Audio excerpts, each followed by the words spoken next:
Le tribunal de Paris a condamné aujourd'hui 11 personnes à des peines de prison avec sursis, 4 à 6 mois.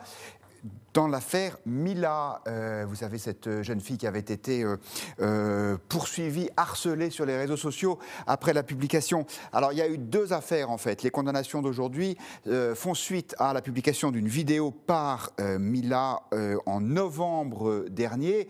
Elle a eu, selon son avocat, mais Richard Malka, plus de 100 000 messages de haine. Et ces condamnations sont peut-être un peu indulgentes, même si elles étaient conformes aux réquisitoires du ministère public. Écoutez, pour commencer, l'avis de la principale intéressée, Mila, aujourd'hui au tribunal. Je m'attendais à bien pire et honnêtement, on a gagné. Et on gagnera encore. Parce que ce que je veux, c'est que tous ensemble, on n'arrête jamais de baisser les bras, qu'on continue de se battre. Ce que je veux, c'est que les personnes qui seraient considérées comme des pestiférés, à qui on interdirait les réseaux sociaux, ce soient ceux qui harcèlent, qui privent de la liberté des gens, ceux qui menacent de mort, ceux qui incitent au suicide. Et je veux plus jamais qu'on fasse culpabiliser les victimes. Et comme je l'ai dit dans mon livre, force à nous. C'est tout. Voilà, et nous avons posé la question sur Twitter à vous-même qui êtes en train de nous suivre. Le jugement rendu dans le procès Mila est-il trop clément? Vous nous répondez oui à presque 80%. Voici quelques points de vue. Celui de Carudo sur YouTube. Il n'y a pas eu de punition pour l'exemple. La seule chose qui en ressort, c'est que l'on risque presque rien pour avoir insulté, harcelé et appelé au meurtre une personne. Séverine sur YouTube. Une punition pour l'exemple aurait permis de mettre les points sur les i. Et puis London Underground sur YouTube.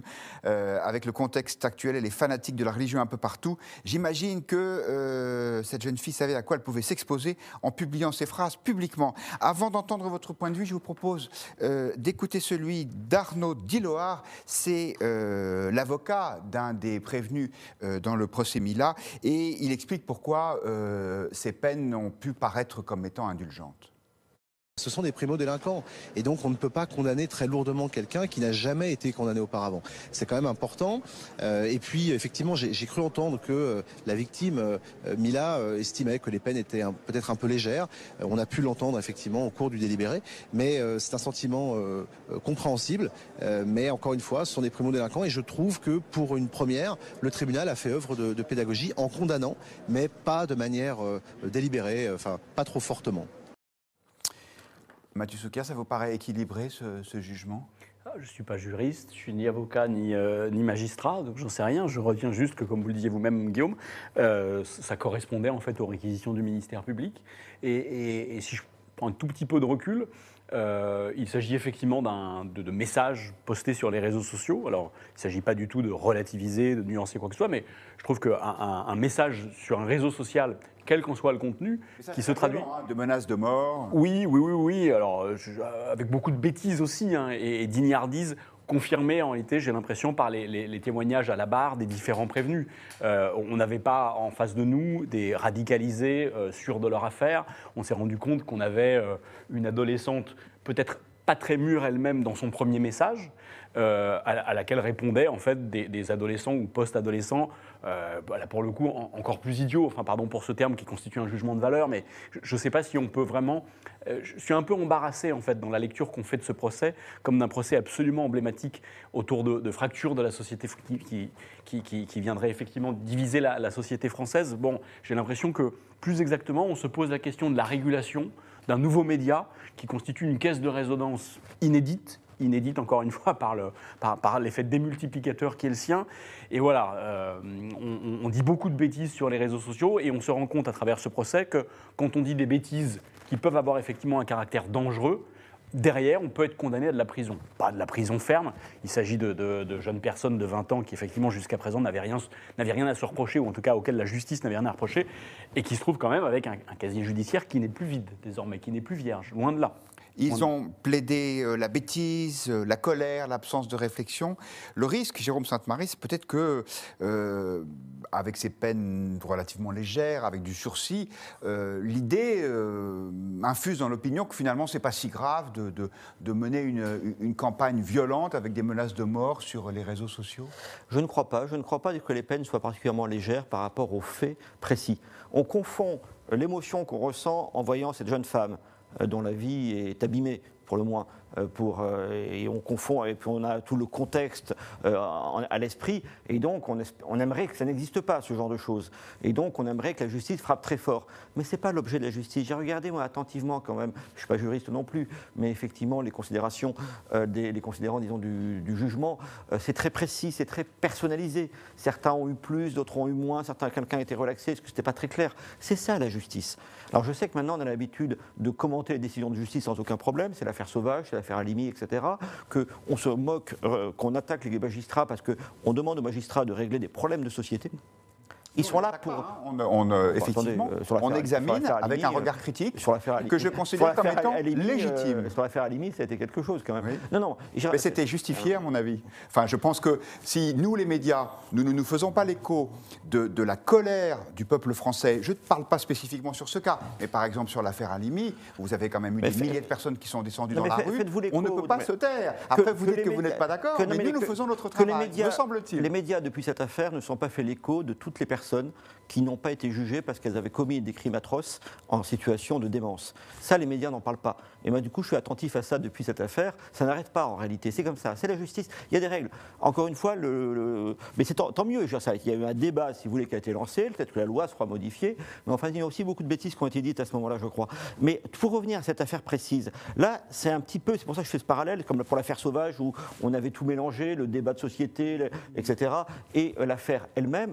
Là, de nouveau, on se retrouve... je sens qu'on a la tentation de dire c'est pas assez sévère. Non, il y a un problème d'islamisme en France, il y a ce genre de problème, mais là, on jugeait des gens, des adolescents qui, pour la première fois, avaient laissé entraîner à dire des bêtises.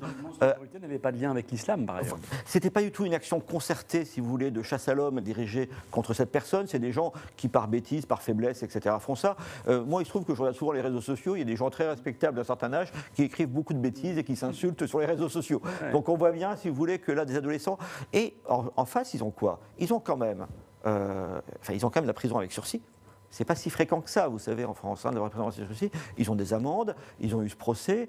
C'est un bel avertissement qu'a envoyé. Alors après, s'il y avait récidive, évidemment, d'une part, le sursis tomberait, et ça serait tout à fait autre chose. Par ailleurs, parce que sinon, il faut à ce moment-là envoyer 100 000 personnes en prison. Parce qu'il y a eu 100 000 messages, nous dit-on. Donc à ce moment-là, il faudrait envoyer 100 000 personnes en prison là-dessus. Vous vous rendez compte de ce qu'il faut faire pour aller en prison en France aujourd'hui. Et donc là, moi ça me paraît, d'ailleurs, j'ai l'impression que pour l'instant, il n'y a pas de polémique qui part. Je suis allé regarder différents, y compris des médias ou des sites qui soutiennent largement cette jeune femme, qui était très motivée. Pour l'instant, je n'ai pas vu que ça a suscité une quelconque, une quelconque colère. Encore une fois, il s'agit d'individus qui sont jugés par des magistrats par rapport à des textes de loi et par rapport à un acte. Cet acte, c'est d'avoir écrit des insanités dirigées contre une personne. Alors quand on se met du codon en volant, mais c'est uniquement ça. Encore une fois, c'est pas une justice pour l'exemple. Ou alors on change complètement notre vision du droit et on considère qu'il y a des justices, qu'on doit faire des choses pour l'exemple. Bon, ça arrive, il y a des gens qui sont condamnés pour l'exemple. Je pense à les anciens présidents de la République qui sont condamnés lourdement et les magistrats disent c'est pour faire un exemple. Je pense qu'on est sans doute du même avis sur le fond de cette affaire à laquelle vous faites allusion, mais en l'occurrence... Je pense à Nicolas Sarkozy, oui, pour dire les choses clairement. Mais l'idée, c'était que dans ce jugement que je trouve, qui m'a laissé songeur moi aussi, mais l'argument était de dire que puisqu'il avait été président de la République, il devait être particulièrement exemplaire. Là, on n'a pas affaire. Je conviens que ce n'est pas le même profil. On n'a pas affaire des présidents de la République, c'est le moins qu'on puisse dire. Les réquisitions ont été suivies. Ce qui est compliqué, peut-être Mathieu Souker, c'est que effectivement, j'entends vos arguments, et donc d'un côté, il y a des personnes condamnées qui vont pouvoir continuer à vivre, et c'est tant mieux sans doute pour elles. Et de l'autre côté, il y a Mila qui, elle, je lisais quelque part qu'elle ne pouvait même pas avoir un chien, parce que sinon ça voulait dire qu'il qu'il fallait le sortir et qu'elle risquait d'être repérée. Enfin, je veux dire, c'est ça qui est terrible, cette espèce de déséquilibre entre d'un côté un très grand nombre de gens qui, pris individuellement, ont peut-être pas fait des choses gravissimes, et de l'autre côté, une jeune fille dont la vie est foutue. Oui, encore une fois, c'est vraiment la question de la régulation de l'expression sur un média qui a l'ampleur d'un réseau social. On n'a jamais connu ça, en fait. Encore une fois, les réseaux sociaux, ça produit le meilleur, c'est un partage d'informations, des interactions entre les gens qui peuvent produire des choses très positives. On n'a jamais été aussi informé grâce aux réseaux sociaux qu'aujourd'hui, mais on n'a jamais été autant désinformé à cause des réseaux sociaux qu'aujourd'hui. Donc le verre est à moitié vide et à moitié plein, et on cherche des éléments de régulation pour arriver à faire de cet outil quelque chose qui soit conforme à ce qu'était sa promesse initiale. Voilà. Là, vous, excusez-moi Mathieu, mais je crois que vous mélangez deux choses. Il y a effectivement la question de la circulation d'informations sur les réseaux sociaux. Je sais qu'il y a des organismes qui rêvent de supprimer tout cela et qui veulent faire, comment dirais-je, qui parlent sans cesse de fake news, etc. Puis après, on se rend compte parfois que les fake news d'hier ne sont plus les fake news d'aujourd'hui, notamment pour l'affaire du Covid. Mais moi, je suis totalement pour la liberté totale d'expression sur Internet, contrairement peut-être à d'autres. Mais là, c'est autre chose. Ce n'est pas des fausses informations, ce n'est pas des polémiques, etc. C'est une haine ciblée sur une personne. Oui. Ça n'a rien à voir. Non, vous voyez ce que je veux dire, et là, effectivement, c'est des menaces, c'est un truc concret.